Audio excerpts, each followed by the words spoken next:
Maharashtra today 24 news सत्य परिस्थितीचा सविस्तर आढावा। बीड जिल्ह्यातील केज शहरात भरधाव कंटेनरने 8 ते 10 वाहनांना धडक दिल्याने भीषण अपघात झाला। यात एका महिलेचा मृत्यू झाला असून 15 जण जखमी झाले आहेत। या घटनेनंतर संतप्त जमावाने कंटेनरला आग लावली। भरधाव वेगात असलेल्या एका कंटेनरने रस्त्यावर उभ्या असलेल्या तब्बल 8 ते 10 वाहनांना जबर धडक दिली। या भीषण अपघातात एका महिलेचा दुर्दैवी मृत्यू झाला असून सुमारे 15 जण गंभीर जखमी झाले आहे। ही घटना केज शहरात शुक्रवारी संध्याकाळच्या सुमारास घडली। कंटेनर इतक्या भरधाव वेगात होता की काही क्षणातच त्याने अनेक वाहनांना चिरडत पुढे धडक दिली। अपघात इतका जोरदार होता की काही गाड्या अक्षरशः स्क्रॅपमध्ये बदलल्या। महाराष्ट्र टुडे मराठीसाठी प्रतिनिधी तात्या गवळी, केज, बीड। अपघात घडलेला आहे। एका कंटेनरनं अनेकांना चिरडून त्यामध्ये एका महिलेचाही प्राण गेलेला आहे। मूळ चिंचोली येथील असलेल्या आणि सध्या टाकळी येथील वास्तव्याला असलेल्या मीना परवीन घोडके यांचा जागीच मृत्यू झाला आहे। खरं तर या अपघातामध्ये संपूर्ण केज शहरात एकदम दहशत माजलेली म्हणूया, कारण का हा कंटेनर इतक्या जोरानं आणि वेगानं पुढे जात होता कोणाला काहीच कळलं नाही। अनेकांना या ठिकाणी जखमी झालेले आहेत, ज्यांना की केजच्या उपजिल्हा रुग्णालयामध्ये प्राथमिक उपचारासाठी आणलं गेलेलं होतं। मात्र यातील काही जे अधिकचे गंभीर होते त्यांना अंबेजोगाईच्या रुग्णालयामध्ये पाठवण्यात आलेलं आहे। एकूण आपण बघू शकता की केज शहरातील असंख्य नागरिक या घटनेनंतर या ठिकाणी रुग्णालयाकडे त्यांनी धाव घेतली होती आणि या ठिकाणी मोठी गर्दी झालेली आहे। घटना खूप गंभीर आहे। आपण बघू शकता अनेक नातेवाईकही या ठिकाणी पोहोचलेले आहेत। कुणाला काय होतं हे कळत नव्हतं, कारण कंटेनर पुढे जात होता आणि मागून लोक ओरडत होते, मात्र तो थांबत नव्हता।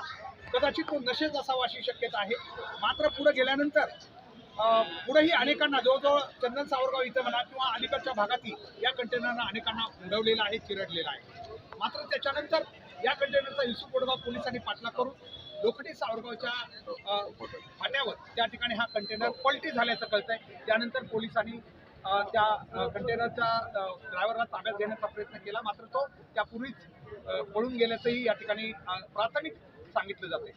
मात्र या सगळ्या घटनेनं पुन्हा एकदा केज शहराच्या सुरक्षिततेचा प्रश्न पुन्हा एकदा ऐरणीवर आलाय। कारण केज शहरात ट्रॅफिक जे आहे केज शहराची आपण बघतोय श्री छत्रपती शिवाजी महाराज चौक ते भवानी चौक या दरम्यानची ट्रॅफिक अतिशय मोठी असताना सुद्धा विशेष म्हणजे नव्यानं जो आमचा महामार्ग झालेला आहे तो अनियोजित झालेला आहे। कारण जी नाली होती ती मूळ नालीच्या जागी न घेता पुढे घेतल्यामुळं लोक रस्त्यावर जास्त राहू लागलेले, वाहनही रस्त्यावरच जास्त प्रमाणात राहू लागलेले, त्यामुळे आता लोकांचं जीवन अतिशय धोक्यात आलेलं आहे। यामध्ये केज नगरपंचायत आणि केज पोलीस स्टेशन आणि केज तालुका प्रशासन यांनी संयुक्त बैठक घेऊन ताबडतोब यावर उपाय काढणं गरजेचं आहे। कारण एक तर बायपास होणं खूप गरजेचं आहे आता केजसाठी, आणि आहे तो रस्ता जरी सध्या वापरायचा म्हटलं तरी गतिरोधक या रस्त्यावर असणं खूप गरजेचं आहे। तात्काळ केजवासीयांनी आता कुठला नियमाचा हा भाग न बघता आता या ठिकाणी पूर्ण गतिरोधक बसून घेणं गरजेचं आहे। ते नियमात बसतील न बसतील, कारण आज जर आमचे प्राण जात असतील एवढ्या मोठ्या प्रमाणात तर ते गतिरोधक आम्हाला येत्या 8 दिवसामध्ये मुख्य प्रमुख ठिकाणी जिथं जिथं आवश्यकता आहे त्या ठिकाणी बसवावे लागतील। यासाठी प्रशासनाने या ठिकाणी लक्ष देणं खूप गरजेचं आहे। आज आपण बघितलं की या उपजिल्हा रुग्णालयामध्ये ज्या लोकांना या ठिकाणी तातडीनं आणण्यात आलं होतं, मात्र उपजिल्हा रुग्णालयातही काही त्रुटी आहेत त्या सुद्धा दूर झाल्या पाहिजेत। या ठिकाणी आल्यानंतर अशी मोठी घटना घडल्यानंतर तात्काळ जी इमर्जन्सी उपचारासाठी आवश्यक साहित्य असतं ते या ठिकाणी असल्याचं दिसलं नाही। पळापळ झाली होती, हे आणा ते आणा। याचा अर्थ असा आहे की अशा मोठ्या घटनेला हे रुग्णालय सामोरं जायला तयार नाहीये। हा हे खरंय की आल्यानंतर जे स्टाफ उपलब्ध होता त्यांनी प्रामाणिकपणे खूप चांगला उपचार केलेले, तातडीनं अतिशय धावपळीने उपचार केले, त्याच्या शंका नाही।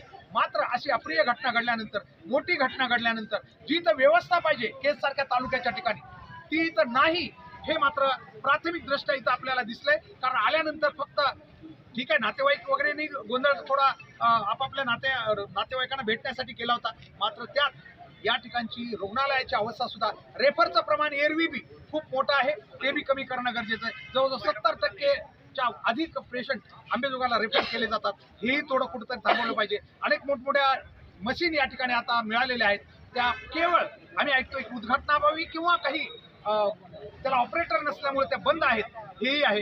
या सगळ्या गोष्टींची आता केजवासियांनी खरं तर मी म्हणेन आता आमच्या लोकांचं PM होण्याच्या ऐवजी किंवा शवविच्छेदन करायच्या ऐवजी आता या दवाखान्याचंही शवविच्छेदन आम्हाला नक्कीच करावं लागेल.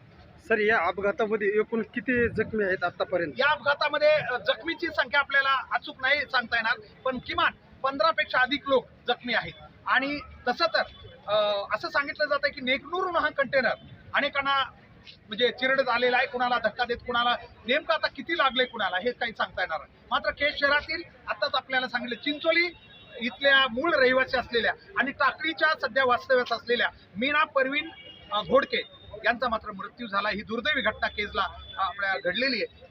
बाकी लोक जे आहेत ते काही 2-4 लोक थोडे गंभीर आहेत, ते बरे होतील अशी आपल्याला नक्की अपेक्षा आहे. मात्र काही लोकांना जे किरकोळ जखमा झालेल्या आहेत त्यांनाही उपजिल्हा रुग्णालयात या ठिकाणी उपचार त्यांच्यावर सुरू आहेत.